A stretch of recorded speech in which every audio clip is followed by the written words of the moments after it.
नमस्कार, जय हिंद सभी साथियों।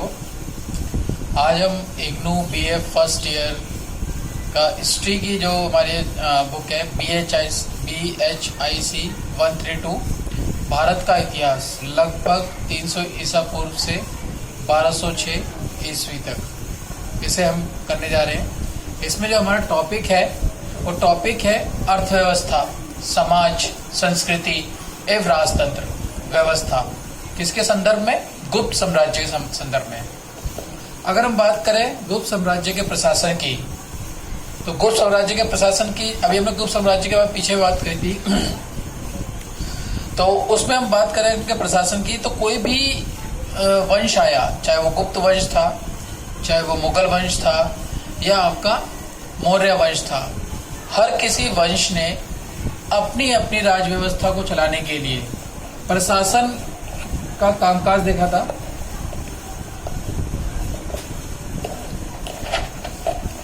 कामकाज की बात की थी उन्होंने अपने कि अपना जो देश का प्रशासन है वो कैसे चलाया जाए। उनको इस प्रशासन को चलाने के लिए उन्हें कई सारी जो चुनौतियां थी उनका सामना करना पड़ा था। उन चुनौतियों का सामना करने के लिए उन्होंने अपने लिए कई सारे विभाग तय किए हुए थे। उन विभागों का उनके प्रशासन में क्या महत्वपूर्ण योगदान था, इसके विषय पे आज चर्चा करेंगे।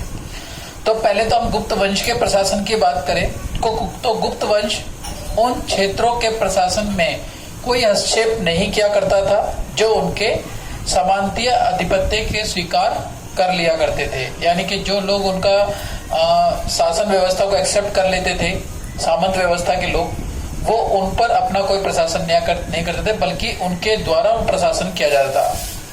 जैसे कि अब हम बात करें इसी रूप में, तो जो गुप्त वंश प्रशासन करता था, शासन चलाता था अपना, उसके लिए कई सारे विभाग हुआ करते थे। इसमें महत्वपूर्ण विभाग जो था वो राजा का था। अब राजा की बात करें तो राजा जो था वो पूरे राज्य की, पूरे देश का एक केंद्र बिंदु माना जाता था जहां से शासन व्यवस्था सुचारू रूप से चलाई जाती थी। अब इस शासन व्यवस्था को सुचारू रूप से चलाने के लिए राजा की तरफ से ही आदेश जारी होता था कि किस विभाग को कौन सा कार्य करना है या कब किस अर्थव्यवस्था को मजबूत करने के लिए कौन से फैसले उठाने हैं। लेकिन ऐसा नहीं होता था कि राजा ये फैसले स्वयं से लिया करता था। इन सब फैसलों को लेने के लिए राजा का एक मंत्रिमंडल होता था जो उसको हर विषय पर अपनी सलाह दिया करता था। इसमें महत्वपूर्ण जो था वो था धन, जिसे हम राजस्व भी कहते हैं, क्योंकि बिना राजस्व के कोई भी प्रशासन चलाना आसान नहीं था। तो राजा की हम बात करें तो राजा में सबसे पहले इसको क्लियर करें कि राजा जो है एक भौगोलिक क्षेत्र का या एक देश का मुख्य केंद्र बिंदु होता है, जहां से बाकी बिंदुओं को आदेश जारी होते हैं जिससे कि वो उस देश की, उस भू क्षेत्र की शासन व्यवस्था को सुचारू रूप से चला सके। इसी कड़ी में अगली कड़ी जो थी राजा के बाद जो दूसरी कड़ी आती है वो आती है मंत्री परिषद और अधिकारी गण। मैंने जैसे आपको बताया था कि राजा जो है वो कभी भी अपने फैसले स्वयं से नहीं लेता था, उसके फैसलों पर मंत्रिमंडल का परामर्श जरूरी होता था। लेकिन ऐसा नहीं है कि वो पूरी तरीके से लोकतांत्रिक हुआ करता था कि मंत्री परिषद अगर उसे कह के ये काम नहीं करना तो वो नहीं करता था।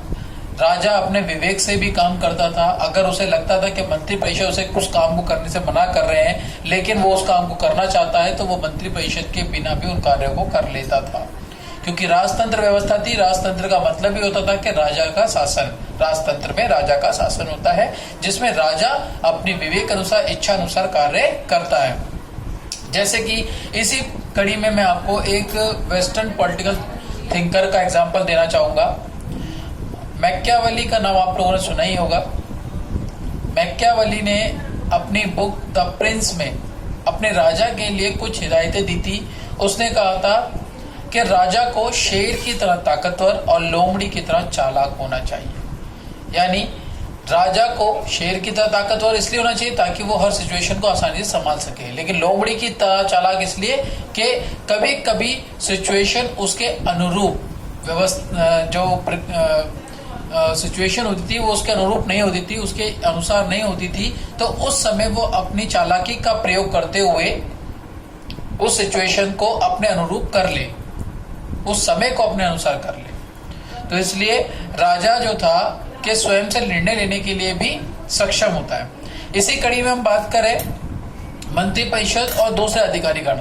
तो दूसरे अधिकारी गणों में मंत्री परिषद में बात करें तो सेनाधिपति, न्यायाधिपति और जिसे हम दंड महादंड नायक भी कहते हैं, ये सारे होते थे।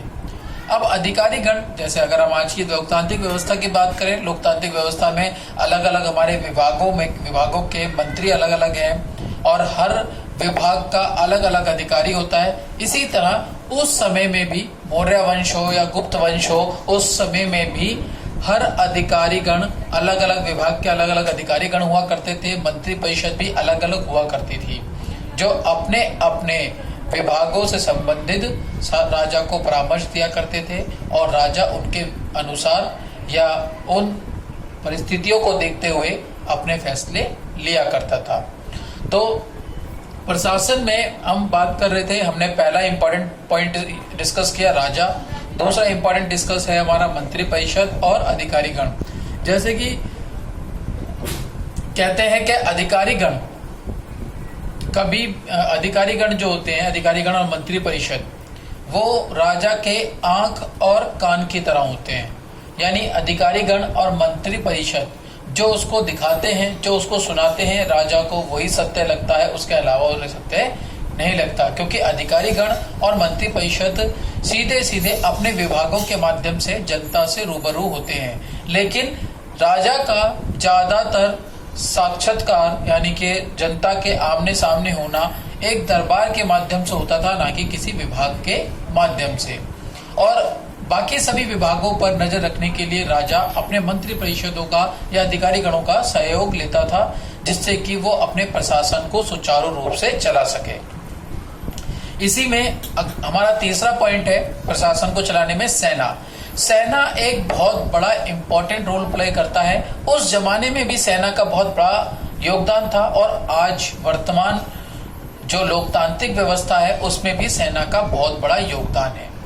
सेना, अगर हम आज के देश संदर्भ में बात करें तो हमारी आज की सेना दो तरह की सेना मानी जाती है, आंतरिक सेना और बाह्य सेना। आंतरिक सेना जो राज्य के अंदर रह कर के राज्य के लोगों की, नागरिकों की या छोटे मोटे जो भी दुर्घटनाएं या जो भी इंसिडेंट्स हो सकते हैं उनसे लोगों की रक्षा करती है। और बाहरी सेना विदेशी शत्रुओं के हमले को रोकने के लिए काम आती है। तो उस समय में भी राजा के लिए सेना बहुत इंपॉर्टेंट रोल प्ले करती थी। सेना का जो योगदान कह सकते हैं वो प्रशासन को सुचारू रूप से चलाने में मदद करने के लिए, जनता विद्रोही ना हो जाए, जनता राजा को सहयोग करे, प्रशासन को सहयोग करे, व्यवस्था को बनाए रखे, इसके लिए सेना का होना बहुत जरूरी था उस समय भी। साथ ही सेना का इसलिए होना भी जरूरी था क्योंकि जब कोई राज्य समृद्ध होता है, सुखद होता है और अच्छे से अपना डेवलपमेंट कर रहा होता है, विकास कर रहा होता है, तो पड़ोसी राज्यों की निगाह उस राज्य पे हो जाती है और वो कैसे भी करके छल से कपट से उस राज्य को अपने में जीतने के लिए या मिलाने के लिए, हड़प करने के लिए कोशिश करते हैं। तो राजा का परम दायित्व होता है कि वो प्रशासन को सुचारू रूप से चलाने के साथ साथ अपनी सेना को भी मजबूत करे, ताकि सेना देश के अंदर भी अपने नागरिकों की रक्षा कर सके और देश के बाहर के शत्रुओं से भी देश की रक्षा कर सके। यानी दोनों ही कार्य कर सके, देश की भी रक्षा हो और देश के नागरिकों की भी रक्षा हो। तो सेना प्रशासन को चलाने में बहुत इंपॉर्टेंट रोल प्ले करती है। अगर प्रशासन में सेना का योगदान ना हो तो मैं समझता हूं कि बिना सेना के या सेना के अभाव में प्रशासन को चलाना सक्षम सही नहीं हो पाएगा और ना ही सही तरीके से वो चल पाएगा। अगर उस समय की हम सेना की बात करें तो सेनाओं में क्या क्या होते थे, पहले हम बात करें पिलुपति यानी कि हाथियों का प्रमुख, अश्वपति घोड़ों का प्रमुख, नरपति पैदल सेना का प्रमुख, इस तरह की सेनाएं होती थी जिन्हें महाबलाधिकारीकर्ता कहते थे। यानी कि ये इन तरह की सेनाएं हमारे उस समय यूज होती थी। अगली बात करें हम राजस्व प्रशासन। प्रशासन में राजस्व का बहुत बड़ा योगदान है। राजस्व का मतलब होता है धन। अब वो धन राजस्व के रूप में यानी कर के रूप में सरकार के पास आता था, आज भी आता है, उस समय भी आता था। आज की सरकार, मैंने फिर वही रिपीट करूंगा, आज की सरकार लोकतांत्रिक सरकार है, उस समय की सरकार राजतंत्र की सरकार थी, राजा की सरकार थी। आज भी हमें कर के रूप में अपना योगदान सरकार को देना ही पड़ता है, उस समय भी सरकार के कर के रूप में अपना योगदान देना पड़ता था। राजस्व प्रशासन की बात करें तो कोई भी राज्य बिना राजस्व के, बिना टैक्स के, बिना कर के नहीं चल पाता था, क्योंकि जब तक राज्य को हम टैक्स नहीं देंगे तो राज्य उस टैक्स के पैसों से या उस टैक्स से जनता के लिए कार्य नहीं कर सकता। अगर हम आपको वर्तमान युग से समझा दो थोड़ा सा, तो हम जो भी सरकार को टैक्स देते हैं, चाहे वो इनकम टैक्स देते हैं, चाहे वो फूड टैक्स देते हैं, चाहे वो सेल टैक्स देते हैं, या कोई भी हम टैक्स के रूप में अपना पैसा सरकार को देते हैं, तो वो टैक्स का पैसा सरकार को हम देते हैं, और वही पैसा सरकार के द्वारा हमारे ऊपर खर्च किया जाता है रोड बनाने में, रेलवे को मजबूत करने में, एम्प्लॉयमेंट में, या इंडस्ट्री को डेवलप करने में, स्कूल खोलने में, कॉलेजेस खोलने में, यूनिवर्सिटी बनाने में, या आपका हॉस्पिटल्स बनाने में, एक्स्ट्रा कई सारे प्रोजेक्ट पे गवर्नमेंट उन टैक्स का पैसा खर्च करती है, और वो प्रोजेक्ट जनता के लिए ही होते हैं, ताकि जनता का पैसा जनता के पास ही दूसरे वे में घूम करके उनके पास आ जाए। अगर हम सरकार को टैक्स नहीं दें और सरकार भी हमारे लिए हॉस्पिटल ना खोले, स्कूल ना खोले, कॉलेज ना खोले, यूनिवर्सिटी ना बनाए, तो मैं समझता हूँ प्रशासन तो बहुत दूर की बात है, जनता का ही विकास नहीं होगा, प्रशासन तो बहुत दूर की बात है। तो उस समय में भी राजा को टैक्स दिया जाता था, चाहे वो अपने अनाज का टैक्स हो, खेतीबाड़ी का टैक्स हो, या अपने पशुपालन का टैक्स हो, या यात्राओं का टैक्स हो, तो सरकार को हर तरीके से टैक्स दिया जाता है, जिस टैक्स का जो पैसा सरकार लेती थी राजस्व के रूप में, वो बाद में अपनी जनता के ऊपर ही खर्च करती थी। अब इस टैक्स की जो थी देखरेख कौन करता था, तो इस टैक्स की देखरेख करने वाले को कहते थे पुस्तपाल। पुस्तपाल को कहते हैं लेखा जोखा रखने वाला अधिकारी। याद कर लेना, ये छोटे छोटे पॉइंट्स होते हैं, नाम होते हैं जो याद करने जरूरी होते हैं, आपको यही नाम वहां लिखने हैं। साथ में मैं आपको इनकी मीनिंग बता रहा हूँ, फिर से बता देता हूँ। और ऐसे लोगों को जो देख रेख करते थे कि भाई कहाँ से कितना टैक्स आया या कहाँ गया, कैसे खर्च किया, इन सब का जो रख रखाव या देखभाल करता था, उसको बोलते थे पुस्तपाल। पुस्तपाल को बोलते हैं लेखा जोखा रखने वाला अधिकारी। साथ ही जो उस समय राजा के कोष में जो शामिल होते थे, राजा के कोष यानी के उसका जो था खजाना, कोष कह सकते हो, खजाना जो उसके खजाने में जो शामिल थे, खजाने में शामिल थे बहुमूल्य पदार्थ जैसे वस्तुएं, जिसमें सिक्के, आभूषण, अन्य अति महत्वपूर्ण पदार्थ, आकस्मिक जमीनों के अंदर से खोजा गया खजाना, खदानों से खुदाई में मिले हुए या कुछ अन्य आभूषण या कुछ बहुमूल्य पत्थर, ये सब राजा के कोष में यानी खजाने में शामिल हुआ करते थे। ठीक है, तो ये हमारे कुछ पॉइंट्स थे जिनमें हमने बात करी थी गुप्त साम्राज्य के अंतर्गत प्रशासन, जिसमें पहला था राजा, दूसरा मंत्री परिषद और उसके अधिकारीगण, तीसरा पॉइंट था सेना, और चौथा पॉइंट था हमारा राजस्व प्रशासन। तो ये चारों पॉइंट हमारे आप अच्छे से पढ़ लीजिएगा, क्योंकि बहुत इंपॉर्टेंट क्वेश्चन है। आपसे एग्जाम में ये क्वेश्चन पूछ सकता है कि गुप्त साम्राज्य के अंतर्गत प्रशासन में योगदान देने वाले महत्वपूर्ण अंगों का वर्णन करें। तो आपसे इस तरीके से क्वेश्चन पूछेगा तो थोड़ा सा आपको उसका क्या करना है, एक छोटा सा ब्रीफ समरी यानी कि एक भूमिका में देना है, भूमिका बतानी है प्रशासन के बारे में कि किसी भी राज्य के लिए प्रशासन बहुत इंपॉर्टेंट चीज होता है, और राज्य प्रशासन यानी शासन व्यवस्था को सुचारू रूप से चलाने के लिए कई तरह के निर्णय, कई तरह के विभाग, कई तरह के जो अधिकारीगण है उनको नियुक्त करता है ताकि वो अपने राज्य का प्रशासन ठीक से चला सके। इसमें फिर आप अपना एक्सप्लेन कर देना कि अगर प्रशासन की बात करें तो इसमें मोस्ट इम्पोर्टेंट जो अंग आते हैं, सबसे पहला अंग होता है राजा का, दूसरा अंग होता है उसका जो मंत्रिपरिषद और उसके अधिकारीगण, तीसरा बताना आप सेना, इन सबको एक्सप्लेन करना क्योंकि सेना बहुत जरूरी चीज होती है। फिर उसके बाद लिखना राजस्व प्रशासन, क्योंकि किसी भी प्रशासन को चलाने के लिए ये आपके 4 महत्वपूर्ण अंग मोस्ट इंपॉर्टेंट होते हैं। हालांकि इसे 5वां भी कर सकते थे, 5वां हम अधिकारी गण बना सकते थे, लेकिन हमने मंत्री परिषद और अधिकारी गण एक में कर दिए हैं। तो आप 4 कर सकते हो और नहीं तो आप चाहो तो 5 कर लो। जैसे पहले राजा, दूसरा मंत्री परिषद, तीसरा अधिकारी गण, फिर चौथा सेना और 5वां अपना राजस्व। यानी कि ये सब 5 चीजें किसी भी प्रशासन को चलाने में सहयोग करती हैं और गुप्त साम्राज्य के अंतर्गत जो प्रशासन के महत्वपूर्ण अंग थे ये 5 अंग थे। आई होप ये आपको वीडियो पसंद आई होगी।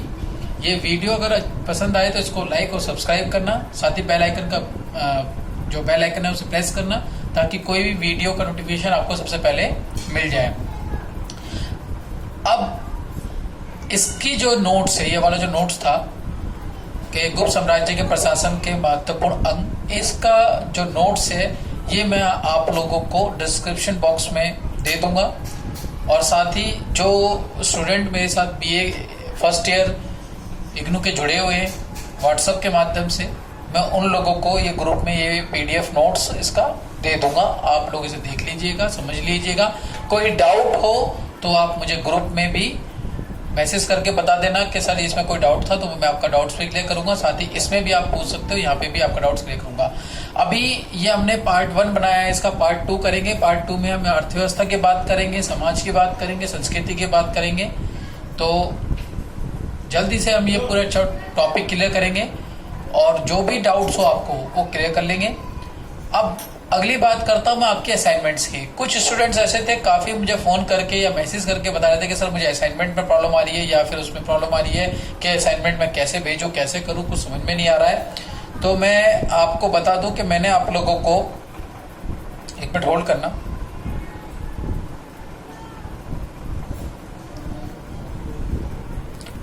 एक मैसेज मैंने आपको किया था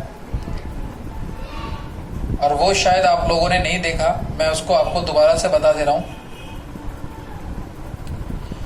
असाइनमेंट जो है आपके पीडीएफ बना के, आपको पीडीएफ बनानी है असाइनमेंट की, लेकिन याद रहे असाइनमेंट हैंड रिटन होनी चाहिए। पीडीएफ बना करके आपको अपने स्टडी सेंटर पे इसको मेल करना है।